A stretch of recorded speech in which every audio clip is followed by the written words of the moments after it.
Curry భూమిక? ఏం curry చేస్తున్నావు? Chicken curry. నువ్వు తినవుగా? నువ్వు తింటావు? పొద్దునైతే తింటాను. పొద్దునైతే దోసకాయ చికెన్ వండినాం కదా, ఇప్పుడైతే చికెన్ టమాటా అన్నట్టు. ఏవో కొత్తిమీర వేస్తే లాస్ట్ అయిపోతుంది.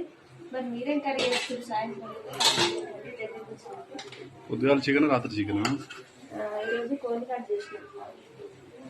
కొంచెం ఏమో దోసకాయలంట, కొంచెం ఏమో ఇప్పుడు నార్మల్గా. అసలు ఈరోజు పూరీలు చేసుకుందాం అనుకున్నాం. షాప్ దగ్గర కట్ చేపించుకొచ్చారా? ఇక్కడే చేసినాం, వీడియో కూడా పెట్టాం. వాళ్ళైతే ఈరోజు చికెన్. మరి మీరేం చేసుకున్నా కామెంట్ చేయండి. మా సైడ్ అయితే వర్షం అంటే ఉడికిస్తుంది బాగా, కానీ వర్షం అయితే పడుతుంది. మీ సైడ్ ఎట్లుంది? మీరేం చేసుకున్నా కామెంట్ చేయండి. బాయ్ మరి.